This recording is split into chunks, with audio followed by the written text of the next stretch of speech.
talked again, as we said at the start of the telecast, about potential game breakers. Murphy's done his job, so has David Williams. Ran a post pattern, 14 yards down the field, go to the inside. By 14 yards, it clears out in there. He comes in under Gooch, and then Ryan misses the tackle, and he goes in, no problem. Trevor Kenner attempting once again to put the Bombers back on even terms. He does. 5:14 is the time remaining in the first half. The Blue Bombers and the BC Lions all even at 14. James Murphy, 3 catches this afternoon. That one for the touchdown. He has a total of 147 yards. They're moving the football. And you see with Murphy, we talk about him being a running back. He just stepped right around the tackle of Ryan. Now, Buster Rhymes clears it out. He gets number 29, Marcus Thomas, out of the way. There goes Murphy right inside. 8, Ryan misses the tackle. Then it's no contest. He'll just jog in from there. Well, we talked about the drama and the excitement of the 1987 Grey Cup game. This one, so far, has been every bit as entertaining.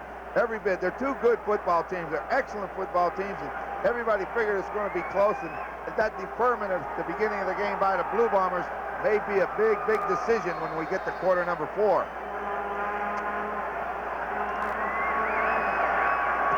Trevor Kenner kicking off for Winnipeg. Drawhorn starts out from the 10-yard line. He picks up a couple of blocks. This is an excellent return to the 41-yard line. And James Jefferson did just what James Jefferson's supposed to do. Stay outside. Had he got outside him, he had the sideline. Jefferson forced him in. 32 yards on the return. 5:04 remaining in this first half, and James Murphy has reason to smile as he celebrates that touchdown as we look at Anthony Drawhorn on the kickoff return. Now all of a sudden Jefferson's standing right out here. That's his job. Keep him to the inside. Saves a big return. Dunnigan forced out of the pocket, gets away from the initial contact, and runs it back to the 45-yard line. It appeared as though he was going to be dropped for a big loss. The initial pressure by Ramel Andrews, but Dunnigan was able to get away from him. Screen pass, there's nowhere to throw it. They played it perfectly. This is athletic ability. This is what we remember of Matt Dunnigan in the first couple years in this league. Make something out of nothing, because he had absolutely nothing on that play. He turned it into a 5-yard gain. Aaron Brown came in to make the tackle. It will be 2nd and 5. First man through. Parker is really hit by Aaron Brown. Wow, was there contact in that one? You could hear it clear up here. I mean, when Aaron Brown filled the hole, he didn't mess around. When you try to trap up front, which the Lions like to do, that linebacker, in this case Aaron Brown, read it so fast. Watch him fill it. Number 53 sees the trap, but he's there, and the helmets collided. That's great defense. Winnipeg General Manager Cal Murphy said that Aaron Brown isn't quite as physical as he was in their 1984 Grey Cup year. I think Tony Parker might dispute that statement by the Winnipeg GM. Yeah, he's not going to believe it if he ever hears that comment again. Movement at the line of scrimmage, penalty flag flies, and if that is an offside call against Winnipeg, it will give the Lions a first down. I think it's against the Lions. Oh, nope. Offside, Winnipeg, first down. 3:36 the time remaining. You'll see the movement at the bottom of the screen. Rod Hill moved too quickly. Unless that ball snapped while Rod Hill's in that area, that no man's land, he can come back. I thought for sure he got back, and I thought the Lion was offside. I guess they didn't see it that way. Rod Hill certainly did not make contact. That's right, no contact. So the BC Lions retain possession. They have a first down at the 53-yard line. Benny Thompson getting sent to blitz, penalty flag again. And once again, Thompson did not make contact, and it appeared as though he had vacated that 1-yard no man's land.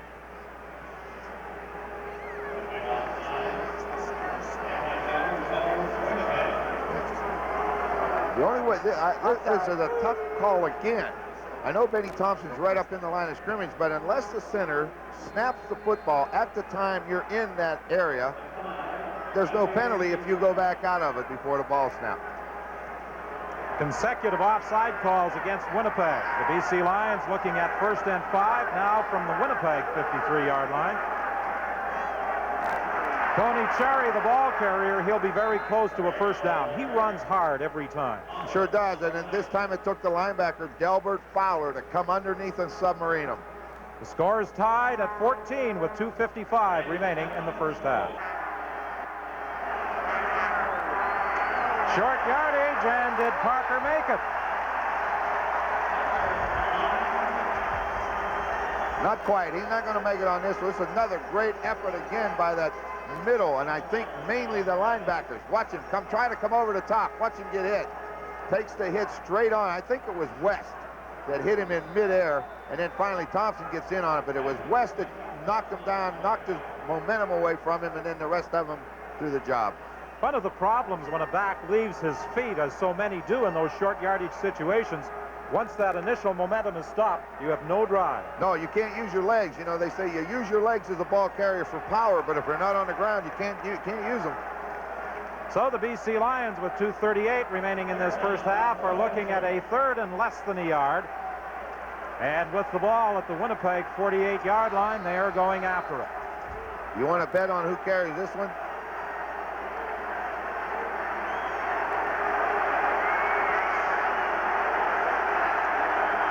Matt Dunnigan, the quarterback, he'll keep. He's got it.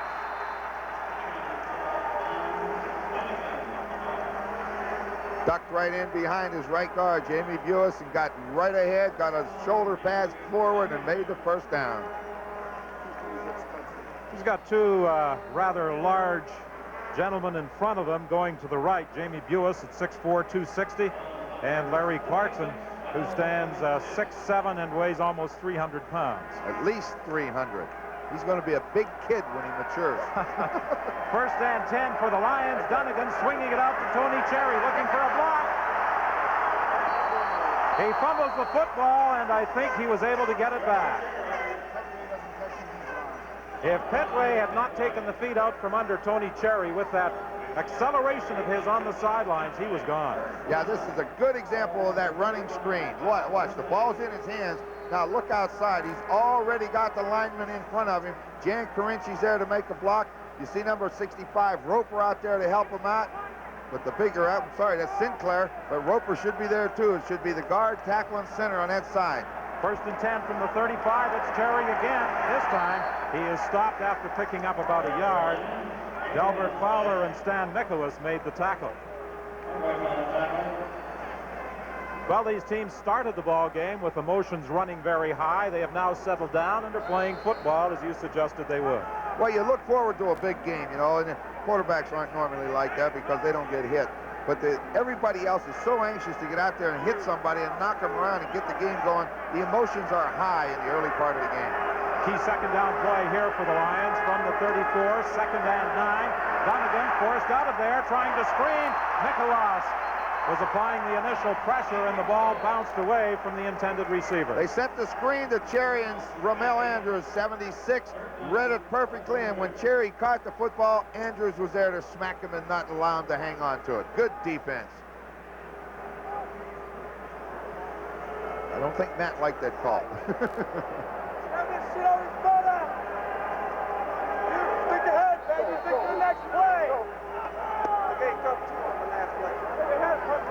Lou Passaglio will attempt to put the BC Lions ahead with a field goal from 41 yards out. And he is kicking into that wind that is blowing from out of the southwest. I don't know if he can reach it.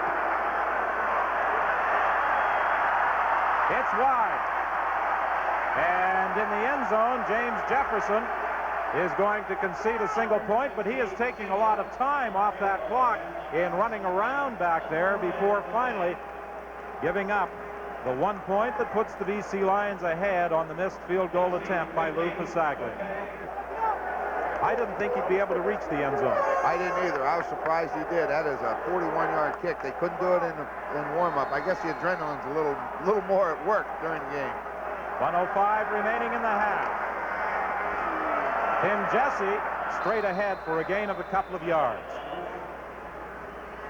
James Parker was there to stop Jesse from going any further. 1:01 remains in the half. It will be 2nd and 8 Winnipeg. The Bombers had Buster Rhymes split out wide. Therefore, there's nobody to cut that backside defensive end off, and he made the tackle. Salisbury loses the football. The BC Lions, Brian Bellaway has got it. They're ruling it an incomplete pass. They say that Salisbury was in the act of throwing when the ball was knocked away from him. He was trying to go deep. He was looking deep. Let's see what happens. He's looking for Buster Rhymes downfield. Woo. Pretty close call. Very close. I thought he was pulling it down. The referee rolled his arms going forward. So anyway, it's an incomplete pass. Again, just one man back. Anthony Drawhorn awaiting this kick by Bob Cameron. Let's see if the BC Lions try and go after it.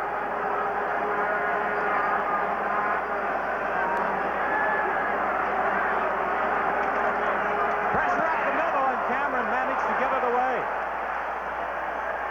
John Ulmer was coming up the middle and came close to getting that Bob Cameron kick.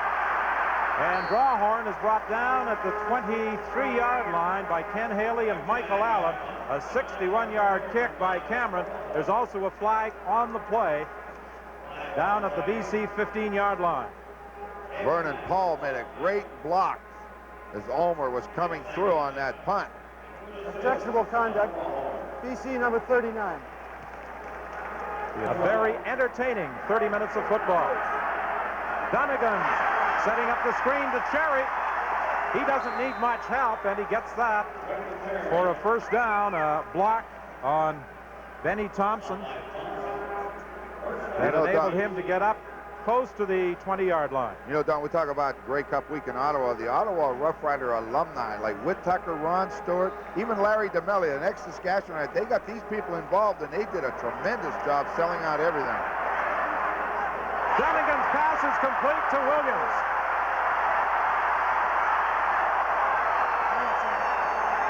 To the 45-yard line with 24 seconds remaining, a gain of 42 yards. James Jefferson at that corner, he gambled a little bit and went inside of him. Watch him. Comes on this side of him, they throw it to the inside. Williams makes the reception. Now, this guy got great speed. I didn't think he was that fast.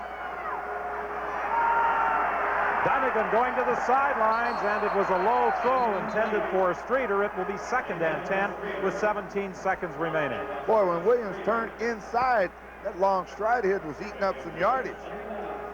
Well, they don't often talk about the speed of David Williams. They refer to his exceptional jumping ability as one of the reasons he has been so successful this year. But on his touchdown run and on that throw for 42 yards, he showed that he's rather fleet of foot. And something else, Don, we always say he either catches a quick hitch or goes deep. His quick post for the touchdown and his hook there, he can run patterns. The ball is fumbled on the draw play, and I believe Tony Cherry managed to get it back. I think Winnipeg's going to have to call timeout here, or the BC Lions will run out to half with 12 seconds. Let's see what happens. 12 seconds, the time remaining in the first half. And the BC Lions are simply going to run out the clock.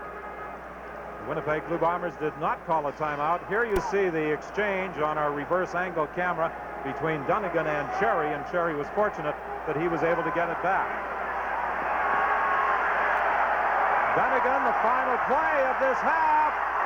And you saw Williams attempt to out-jump the two defenders for that football as Donegan looked towards the end zone. Jefferson and Thompson were back covering on David Williams, and that is the end of the opening half here at Lansdowne Park, with the BC Lions leading the Winnipeg Blue Bombers by a single point.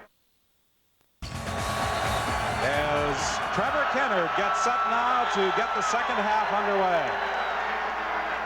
The Bombers going against the wind. Drawhorn on the kickoff return. Excellent run.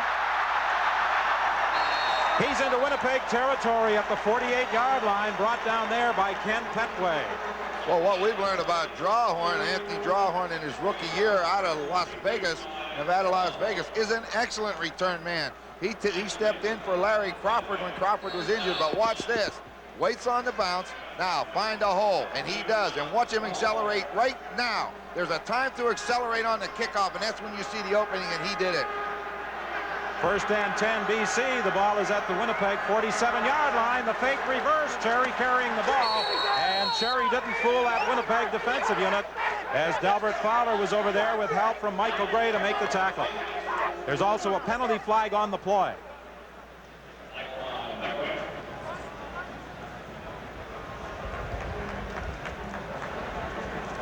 BC faked the reverse. Cherry managed to pick up a couple of yards. Major foul, face mask, Winnipeg number 72, first down. And that's one of the reasons that Tony Cherry was so upset. Delbert Fowler obviously had him by the face mask. That's a tough penalty to take. You know, when you're making a tackle or something, you just reach out and grab anything you can. Sometimes it's the face mask. I'm sure Delbert Fowler didn't intentionally mean to do that, but it happens. First down, Dunnigan being pursued, still on his feet, gets away from Nicholas, and then is bounced out of bounds on the far side of the field. And there's a penalty flag on the play. There isn't much room with the new stands that have been added on the far side between the sidelines and the seating area, and Dunnigan was knocked into those portable stands by Rod Hill, and this was a result in another penalty against Winnipeg.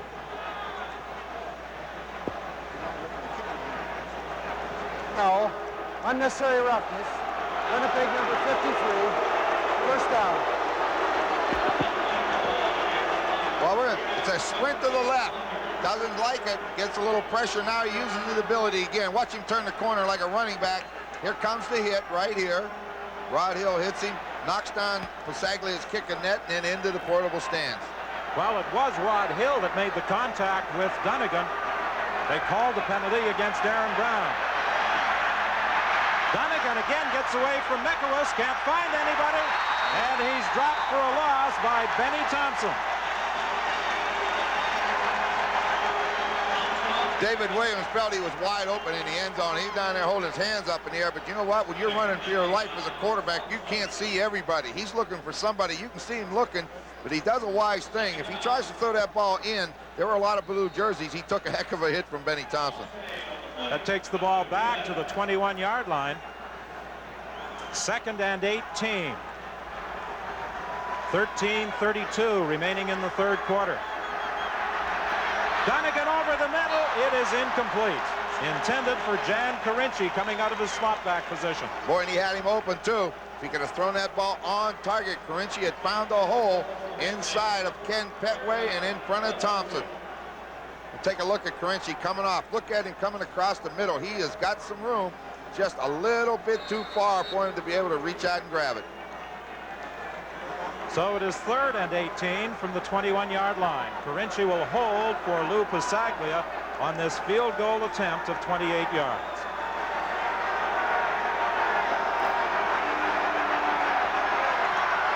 Rod Hill again trying to block it, but he could not get there as Lou Pasaglia puts it free, and BC leads by 4.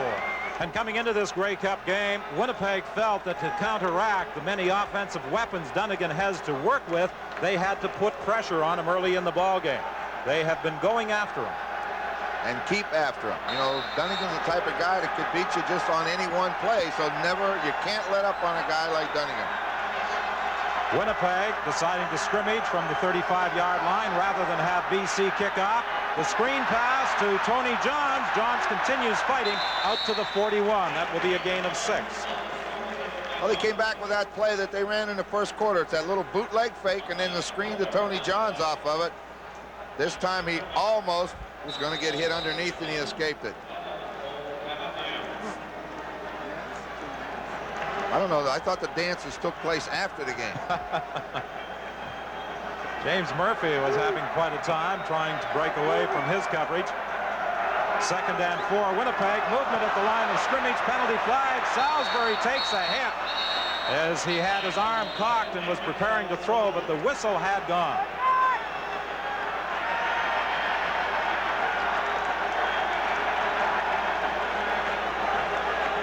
procedure call against Winnipeg. There was movement along the line of scrimmage. Everybody was moving, the offense and the defense. You saw the defense outside, so it must have been the offensive line is what they call. Somebody moved. Mike Riley is waiting for the official announcement. Procedure, Winnipeg number 64, decline, third down. The call goes against Bob Molly, so with BC having the option, they decline the penalty, and Winnipeg is forced to kick. Molly missed most of the season because of a knee injury. He came back late in the year. Many didn't think that he would be able to play at all this season. That was a big plus for the Bombers, too, especially when Walby went down. That allowed him to move Rhoda Huskers out to where he's more familiar at tackle. Carinci and Wiseman are back for this third down kick by Cameron, not showing a great deal of respect. They stand at their own 40-yard line. Oh. And Cameron kicks it over their heads, surprisingly, and it takes the Winnipeg bounce. Wiseman has to go back to the 12-yard line, and then he's down at the 10. Ken Haley was the first man downfield. Leon Hatziano also in the play. That was a 51-yard kick, a loss of 4 on the attempted return. Well, you know, we've talked about Bob Cameron all year, and the thing that the BC Lions should know is this. If he hits the ball coming up through with his foot and hits it right into a perfect spiral, it'll go against the wind. And you got to remember this, it's easier to come up on a ball than go back. Those some baseball days. 11:56 is the time remaining in this third quarter. On the crutches, that's Chris Walby, the Winnipeg Blue Bombers' big offensive tackle, who was hurt late in the season. Cherry, the ball carrier, driving out to the 18-yard line, stopped by Delbert Fowler, the linebacker. An excellent block by Larry Clarkson, the right tackle for the BC Lions. Came around the guard and trapped to the inside. An outside-in trap, and Cherry hit right up in behind him. 2nd and 3, BC.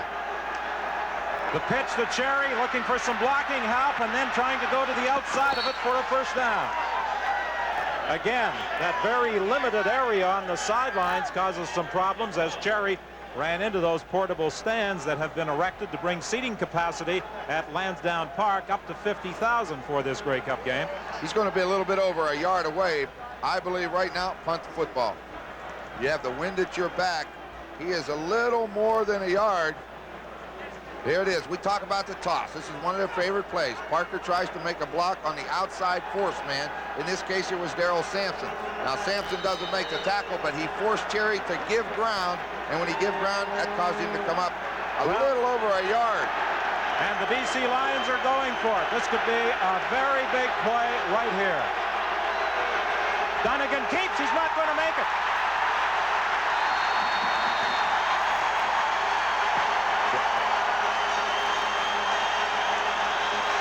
Exactly right, Don. You said a big play. He had never had a chance. He had over a yard to go for the first down, and you could see in your picture Benny Thompson and James West sneaking up. They're coming up inside. You'll see him appear. He tries to go straight ahead. No room. Michael Gray got great penetration, and then everybody else finishes him off. So instead of kicking a football downfield, they give up great. There they are, right up on the line of scrimmage. You see the lead. Takes it away, and now he has no chance. Excellent defense by the Bombers. So the Bombers force it, and they take over at the 20-yard line, 1st and 10. BC in front by 4. Salisbury swinging it out to Tim Jesse. Excellent move by Jesse. He'll get the first down.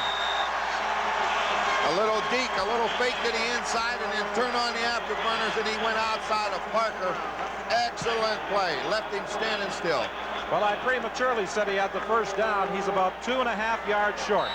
Watch him just throw it out to Jesse. Try to get him some blocking in front. Now watch this move right here. Little hesitation, and then just run away from him and leave him laying there. Good job. 2nd down, Winnipeg.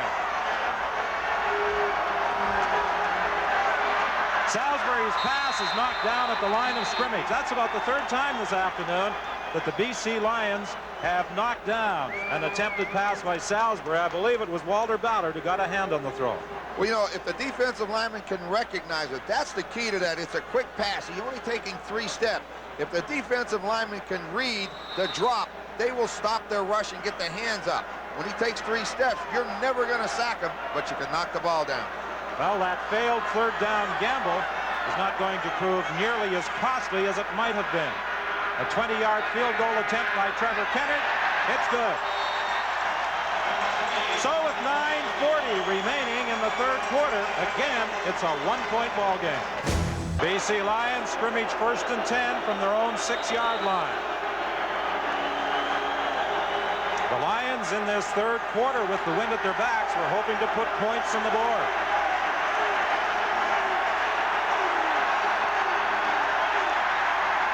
Dunnigan throwing deep down the sidelines. It's intercepted by Rod Hill.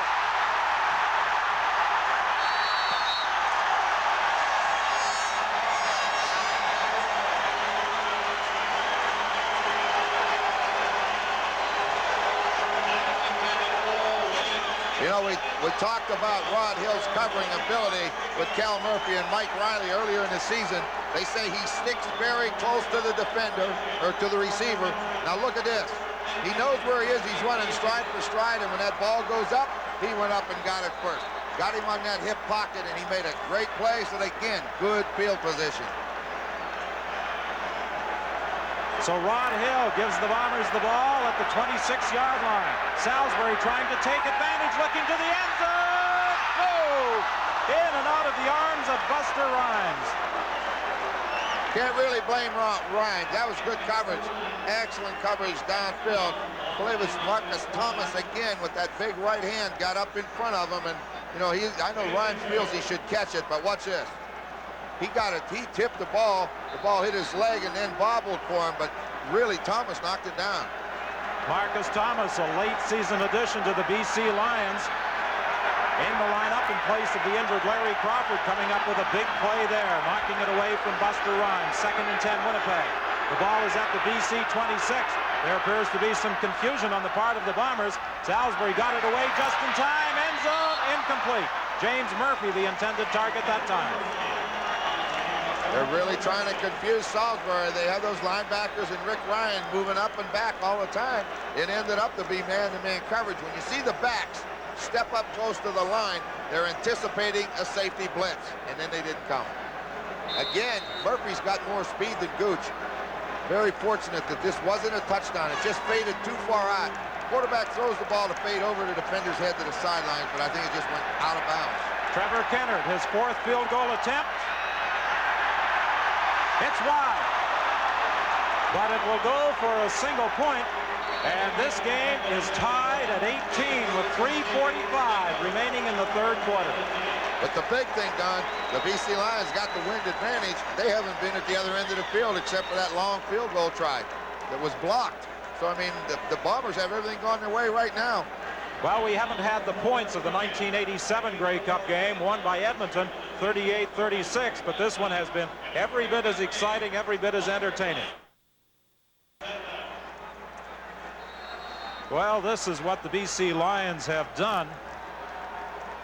They have not been able to move that football as easily as they did at stages in the second quarter. This is Tony Cherry, the ball carrier again, stopped by Darrell Sampson. And they are going to be about a yard short of a first down once again. Now remember, earlier in this third quarter, they gambled back at their own 20-yard line, didn't make it. This time, they are going to send in the kicking unit. You heard Coach Donovan tell Steve Armitage at the end of the first half, in order for them to win the football game, they got to get up under the pads. That means the offensive line's got to come up, get underneath the Winnipeg Blue Bombers, and blow them off the line of scrimmage and run the football. And every time they tried it the third quarter, the Bombers have shut them down. 2:48 is the time remaining in the third quarter. Bisaglia with an excellent third down kick. Petway lets it bounce over his head and into the end zone. It will result in a single point BC.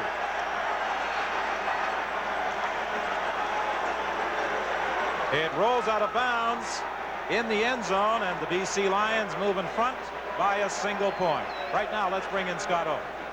Don, I had a chance to talk to Rod Hill about his interception of the pass intended for David Williams. As you know, James Jefferson is the man expected by the Bombers to cover David Williams most of this game. It was just the third time in the game that Williams has lined up on Hill's side of the field. The first time the Lions threw a pass to him against Rod Hill, they probably will not try it again. Hill said he was licking his chops because he knows David Williams' tricks when they played together on the Los Angeles Raiders strike team in the NFL last year.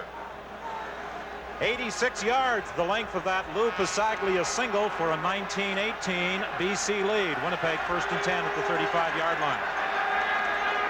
Draw play. Tony Johns running for a first down. Anthony Drawhorn made the tackle on Tony Johns. He played in last year's Grey Cup game, but with the Toronto Argonauts. Everybody expects Jesse to carry, but look at the job the offensive line did. And then Tony Johns, not known for running ability, put an excellent move on Jeff Braswell and turned it into a big game. 1st and 10 Winnipeg. They are at the 50. This time it is Tim Jesse. He breaks one tackle, but can't get away from two other BC Lion defenders. Marcus Thomas was one of them, Kevin Konar another. Got 4 yards with it, but the big thing, there's only 1 minute and 30 seconds now under that left with the wind advantage to the Lions, and they've done nothing with it. So the Bombers have things going their way if they don't make any mistakes.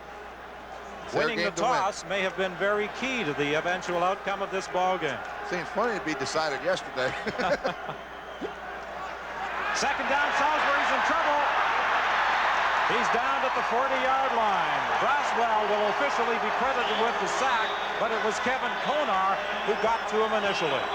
Well, you saw the outside pressure coming. Now the quarterback will see the pressure. Watch, he'll see it coming here. Now he knows he's in trouble. He's going to run away from it, but when he comes, now he's in trouble because he doesn't have the speed, and the secondary rusher is going to sack you.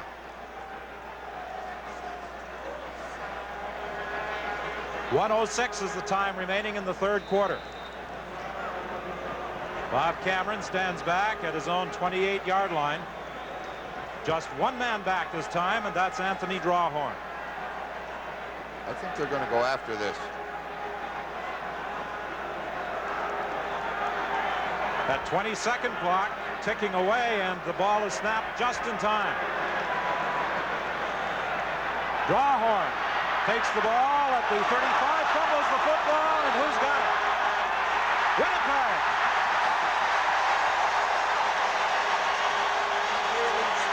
They've self-destructed just about. The last 3 possessions we saw a block punt, or a block field goal, an interception, and a lost ball and downs. Now a fumble.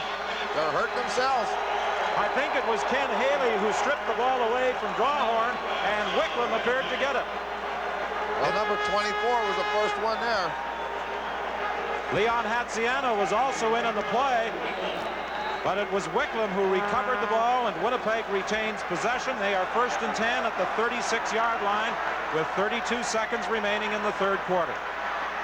Salisbury with time, looking deep, and it's over the head of Buster Rhymes. One a little bit of an interference call, but I know the referee's going to say it was an uncatchable ball. It was over the head of everybody. Ken Haley, the designated import for this Grey Cup game for the Winnipeg Blue Bombers. He was the first man downfield on that tackle, on that punt that Winnipeg recovered. You see, that's the dash play. You see Nick Pastaya's the guy outside blocking. Boy, he held the ball an awful long time.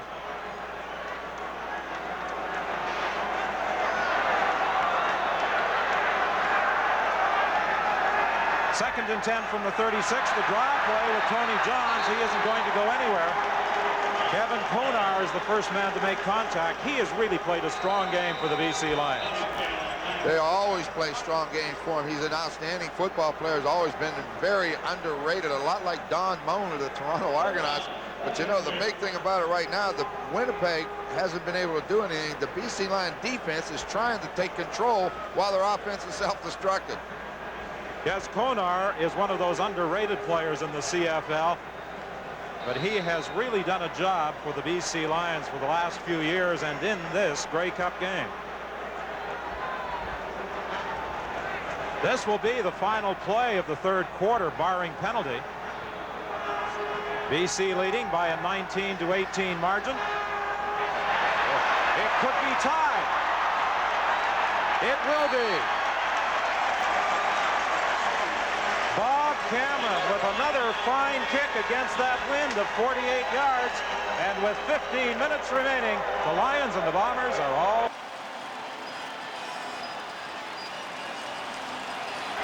Lions at their own 14-yard line. Dunnigan is being chased out of there at the screen. And Cherry falls as he reached back for that pass and gets to the line of scrimmage. And Aaron Brown and Mike Gray make sure he stays down. They finally had the screen set. Finally.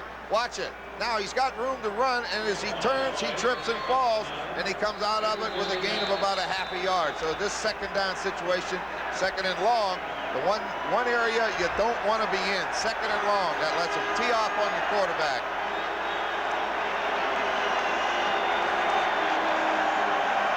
.8:20 is the time remaining. Second and 9 for the BC Lions. The Winnipeg Blue Bombers trying to come up with another big defensive play here to force the Lions to kick the ball. If you're thinking about overtime, the last time and the only time a Grey Cup game has not been decided after 4 quarters was 1961, when in overtime Winnipeg beat the Hamilton Tiger Cats. Dunnigan throws the strike to Jan Carinci for a first down up to the 33-yard line. And a key striker was, Don, when you're looking at second down and 9 and you're throwing from your 5-yard line, you need that first down. And he delivered it right on the money to Carinci coming from left to right. Watch him throw that one. Right on the 2 and the 7, and it's a big first down for the Lions.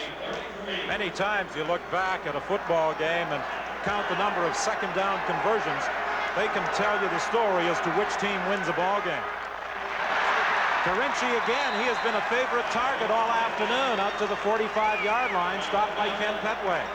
Don, we've said many times, a quarterback gets paid to convert second downs. When you convert them, that's a first down, and it enables you to keep drives alive. And there was none bigger in this football game than that one that Dunnigan just hit to Carinci. The BC Lions now at their own 45-yard line. 7:06 is the time remaining. Cherry stopped right at the line of scrimmage and driven back by Willie Fears. They've tried a couple times to run the oldest play in football, just a straight-ahead dive, a pop, whatever you want to call it. He hit in there and tried to bounce outside. Fears got that hand underneath and just upset him. Well, moments ago, we alluded to those second down conversions. Another one faces Matt Dunnigan. Last time they didn't put the blitz on second and down and long. Let's see if they do this time. Dunnigan with all sorts of time, can't find anybody. Knocked away by Darrell Sampson. Jan Carinci was the intended receiver, and the BC Lions will be forced to send out the punting unit. The Lions wanted a pass interference call there, but I believe the ball was out of bounds anyway. No one was going to get it. Watch this. When he throws it, the wind's going to get it. Now, they want the interference call right here. They think that should be pass interference. Ball's batted out of bounds. The big thing, Dunnigan didn't take the sack. He got rid of the football. So really, he bought himself like 35 yards of field position when he converted that 1 second down. 6:24 is the time remaining.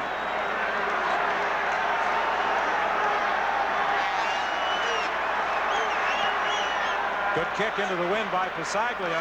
Petway takes it on the run at the 32-yard line, fumbles the ball, but got it back at the 35. 6:05 is the time remaining. Winnipeg 1st and 10 from the 35-yard line. Tim Jesse, the ball carrier. A gain of 4 before he is wrestled down. Anthony Drawhorn and Mac Moorer were there.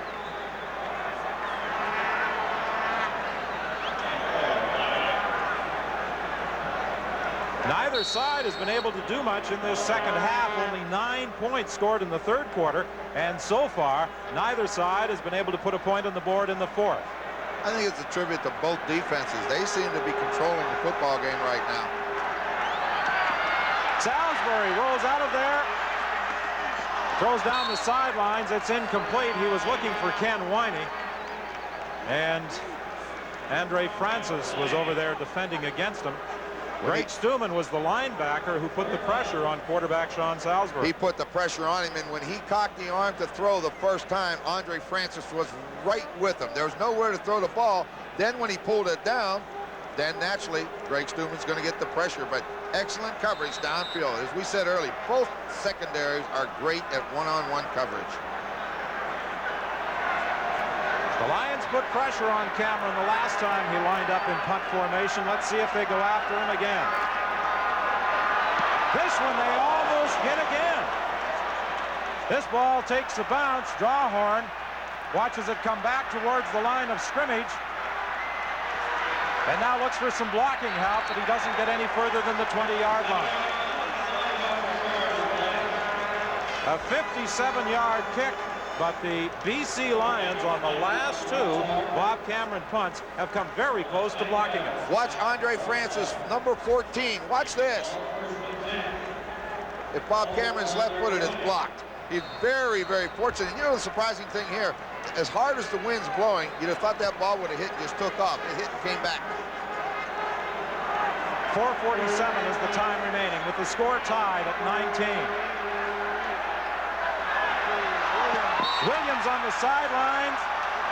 He was out of bounds. But we saw a demonstration there of his ability to go up and get the football, and that's all Dunnigan did was lob it up there. Coach Bob Padilla was telling me the other day at the breakfast, the Bomber breakfast, anytime you get one-on-one coverage, Williams and anybody, he's not just our corners, anybody, if it's one-on-one, Dunnigan will gamble and throw it up there because he's a great leaper, great basketball player. One-on-one, he'd go up and get it. Well, that time clock now is all important. Here's the draw play with Dunnigan. He won't get the first down. Willie Fears and Ramel Andrews were able to recover. And the BC Lions will send out the punting unit again. Well, the quarterback draw again. You see him leading. There comes Parker, tries to make a block, but coming from the backside, they pull him down. And now he didn't convert a first down, which means he's going to give up great field position to the Bombers on this kick.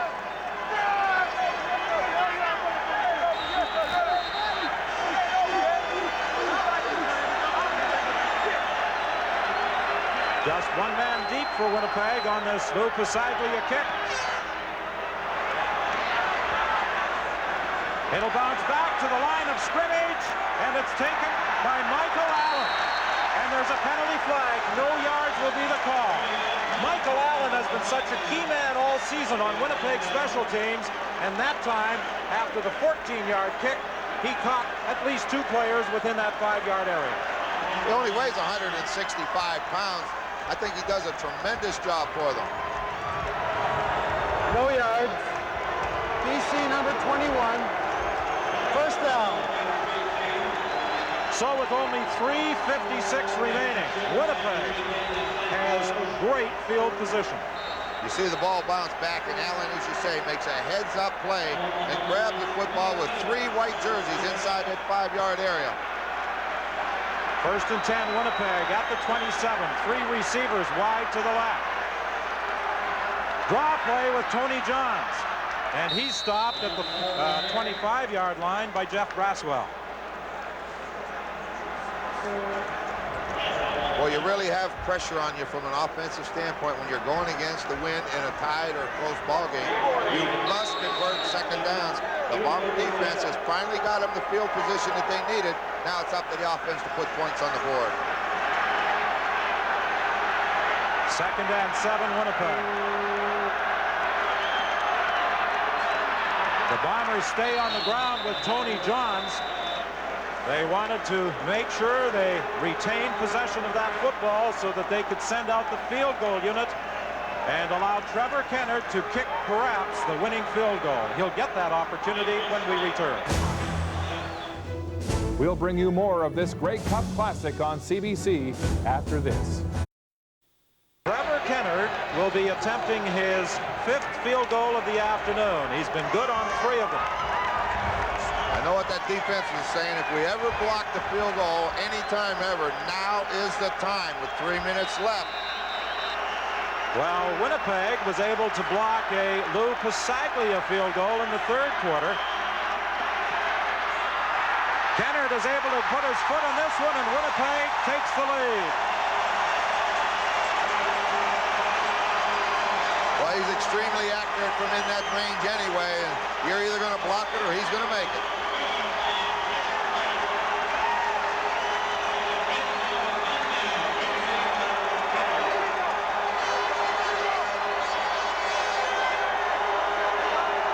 Watch the reaction of 35-year-old Mike Riley.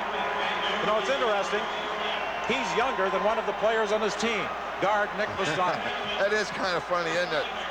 I'll tell you what, Nick, the way I understand the article I read the other day, says he's the best coach he's ever played for. And he called him a sweetheart. Yeah, that's right. They all like the way he handles the team, and they play well for him, and that's about all you care about. If the players will play hard, you do a good job.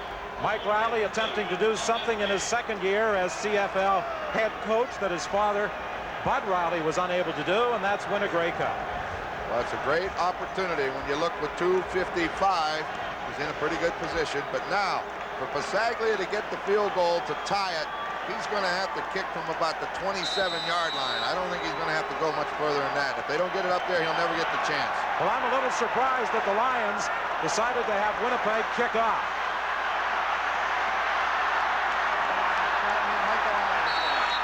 Michael Allen is down there to make the tackle with help from Paul Platney. And Tony Cherry did not get back to the 35-yard line where the BC Lions would have scrimmaged.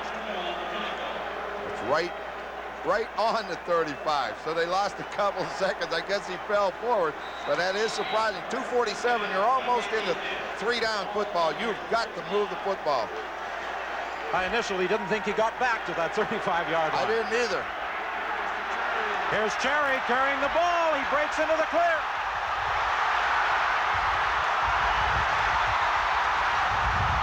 What a run by Tony Cherry.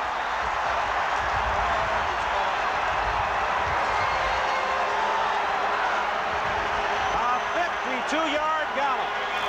While we talked about him being the game breaker that on first down he will be, Jamie Buis should be the guard that comes around that corner on a counter, and that was all individual effort once he clears the line of scrimmage.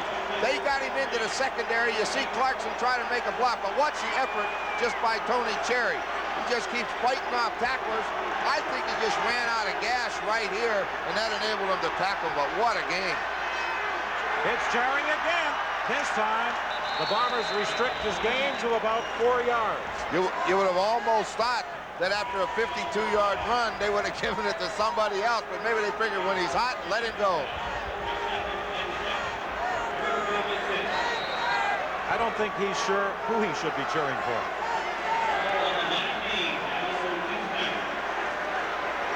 .208 is the time remaining.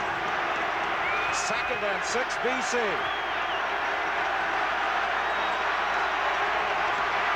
Penalty flag. I think Winnipeg was offside. Williams was the intended receiver, but I think Winnipeg was offside. Yep. You see the reaction of Dunnigan. You know they were offside.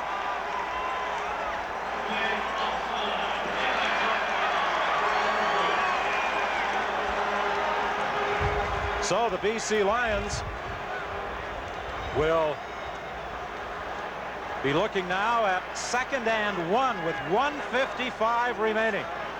That could prove to be an extremely costly penalty to the Winnipeg Blue Bombers. Very much so. Now, Matt Dunnigan's got to run the football here. Let's don't mess around if you're in his position. Run it. If you don't make it, kick the field goal. You may not ever get this close again. The pitch to Cherry trying to get outside. He struggles and gets the first down. That was all Cherry again, Don. It looked like he was going to be stopped behind the line. He looked like two guys. James West had a shot at him, and the first thing you know, as you say, he squirms and fights for a first down. Well, James West came flying through there trying to stop Tony Cherry, but he used his exceptional athletic ability to get away from him. Stepped away, took on the hits, and bounced through two of them to pick up the first down. Pasaglia may play a part for sure now. They're in range. This is Cherry again. He picks up about 3. It will be 2nd and goal from the 7. Boy, Larry Clarkson come through there like a big tank.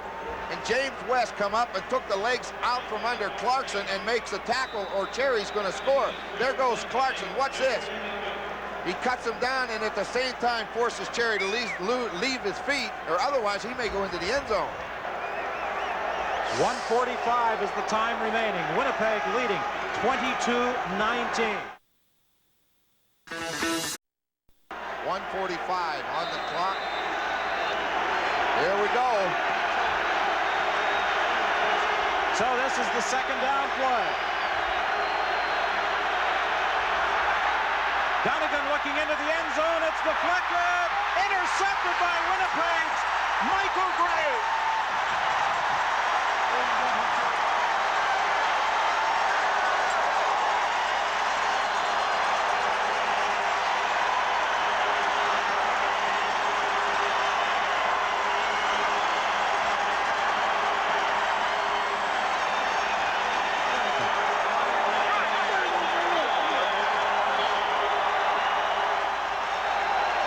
Defense wins football for you, and you won't get a bigger play in 1988 than that one.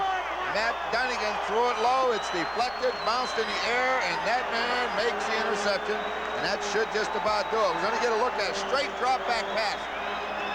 Looking around, tries to throw it. What's this? There's the tip. Delbert Fowler. The ball's bounced. There's Michael Gray. Great defense. Well, the BC Lions were going for their win. That play may have cost them a victory or a possible, at least a tie. And Winnipeg now trying to take as much time as possible off that clock. Well, I made a guess on a rollout runner pass or a quarterback draw, but I didn't expect this. A straight drop back pass. Fowler tips it.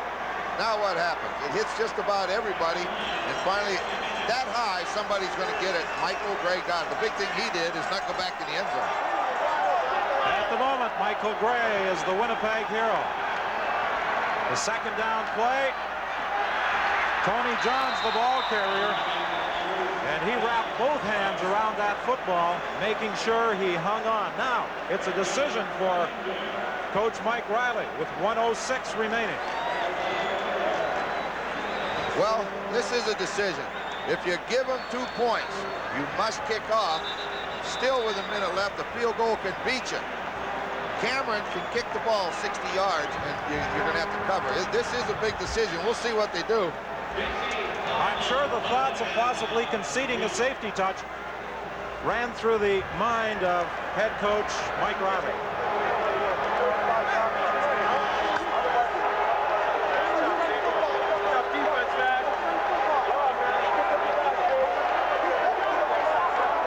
Well, the decision's made now.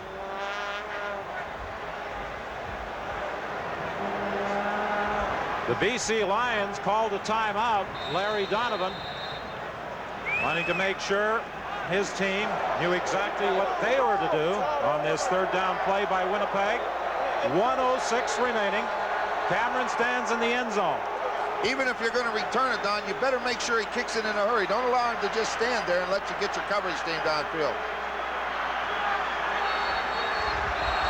He's going to concede the safety touch. No, he didn't get it off. 20-second clock. You're right.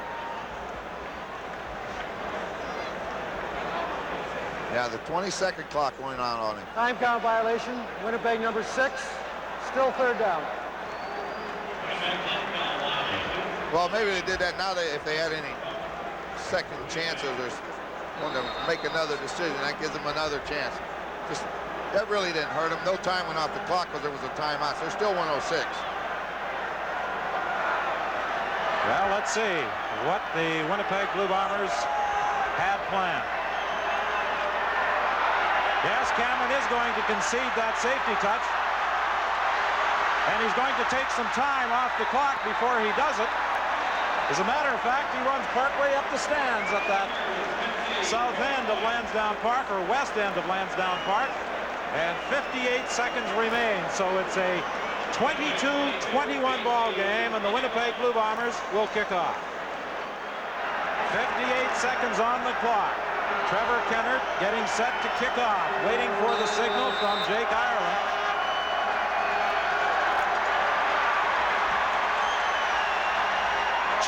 Drawhorn starts out from the 8-yard line. He's getting to the outside. And he ran out of room over on the far side of the field as he was pursued by Jefferson and Hatziano, but he still ran it back 40 yards with 49 seconds remaining. Now there's a penalty flag. Well, it's a bad one, too. Anyway, Drawhorn gets good block. This whole commotion starts up here. Jefferson does what he has to do again, stay outside. Even though it's a big return, it's still Jefferson's responsibility to keep him in. What happened here is Paul Clatney got in a little fight with a guy. I think he took a swing at, and I thought it was Cherry, I'm not sure.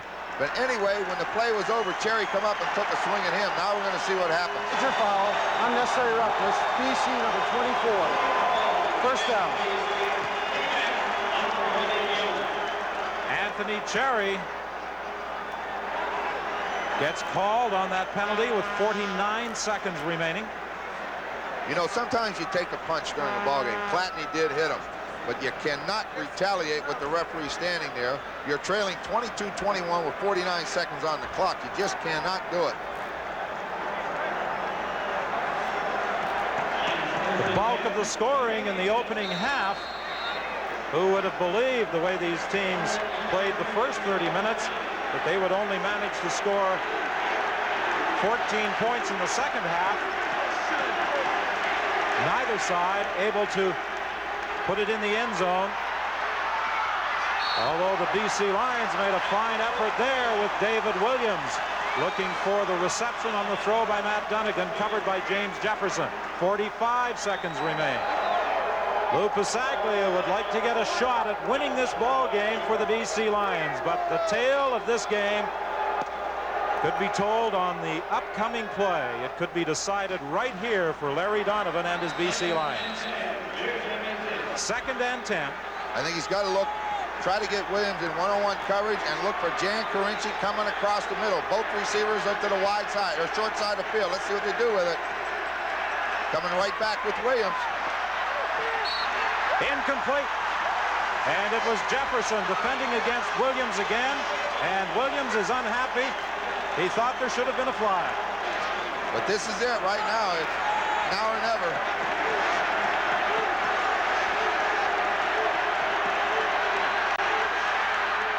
The pass is deflected at the line of scrimmage with 37 seconds remaining. The Winnipeg Blue Bombers should be able to run out the clock. Yes, over on that BC Lion bench, the expression on the face of head coach Larry Donovan and the players pretty well tell the story of the final seconds of this ball game, and it looks as though the Grey Cup will be heading for Winnipeg for the second time. In the 1980s, they won in 1984. Sean Salisbury drops to a knee, 35 seconds remaining. Winnipeg all set to celebrate. The big thing is the Lions have used their timeout. So Sean Salisbury can take this down to around 20 seconds, kneel once, kneel again, and it's all over. And for all you fans in Winnipeg, the Blue Bombers will be arriving home tomorrow afternoon at 1:03. And we're informed that on Tuesday, there will be a parade from Portage and Memorial to Main Street and then north to City Hall starting at 12 noon. That's on Tuesday. And the public reception is planned in the City Hall courtyard after the parade on Tuesday. Well, I think one of the happiest people in our viewing audience today resides out in the Okanagan Valley. That's Bud Riley, the father of the Grey Cup winning coach, Mike. And this ball game is over. The Winnipeg Blue Bombers, the underdogs as they were last Sunday, have come through with a 22-21 Grey Cup victory.